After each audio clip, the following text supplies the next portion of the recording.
হ্যাঁ, মাছের মাথা হয়ে গেছে, ডালও হয়ে গেছে, সব হয়ে গেছে। এখন আমি শাকটা দিয়ে দিচ্ছি, পাটের শাক, মিষ্টি পাটের শাক। এই শাকটা আমার পরিবারে খুবই প্রিয়, সবাই পছন্দ করে।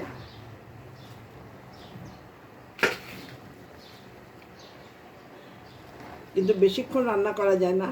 এই রান্না সবাই পারে না। পাট শাক রান্না আসলে একটা ট্র্যাডিশনাল একটা আর্ট। হ্যাঁ, সবাই বেশি সিদ্ধ করে ফেলে আর খাওয়া যায় না, লোট লোট বেড়ে যায়।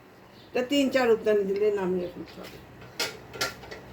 এই সাইডে বেশি খায়, আবার ভাজিও খায়। ভাজিটা এত মজা লাগে না খেতে। এই যে দিয়ে দিলাম।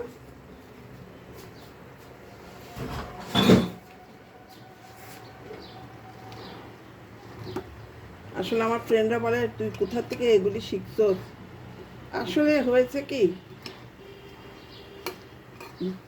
যদি ইচ্ছা থাকে শেখা যায়, সবই পারি ইনশাল্লাহ। শুধু পাটের শাক না, পাকিস্তানি বলেন, যেটাই বলেন, কারণ আমরা অনেক যে একটা জীবনে অনেকটুকু সময় বিদেশে ছিলাম, যার জন্য বিভিন্ন জায়গায় থাকলে বিভিন্ন ট্র্যাডিশন রান্না শেখা যায়। এক্সপেরিয়েন্স বেশিক্ষণ লাগবে না এই শাকটা, আর খুবই মুখরোচক। আপনারা দেখলেই বুঝবেন যে কি মুখরোচক। দেখতেই সুন্দর হচ্ছে, তাই না? একটু সেদ্ধ হয়ে গেলে। আর আজকে চিংড়ি মাছ দিলাম না, সবসময় চিংড়ি মাছ ভালো লাগে। আর তাছাড়া চিংড়ি মাছ আমার কাছে নাইও। কালকে বাজার করতে গেলাম, ওই যে মে দিবসে সব দোকানগুলো বন্ধ, আর আনতে পারলাম না। যাই হোক, অসুবিধা নেই, সব কিছু টেস্ট করা ভালো। হয়ে এসেছে। একটু হয়ে আসো, তারপর একদম যখন এন্ড হবে তখন দেখা দিব।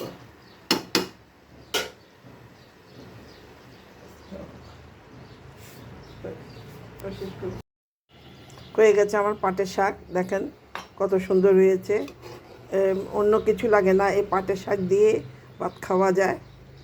এখনও কেউ ভাত খেতে আসে নাই, সবাই নামাজ পড়তে গেছে, এসে ভাত খাবে। দেখেন অনেক সুন্দর হয়েছে পাটের শাকগুলি। ধন্যবাদ, ভালো থাকবেন। এটা একটু করে দেখেন, এটা যে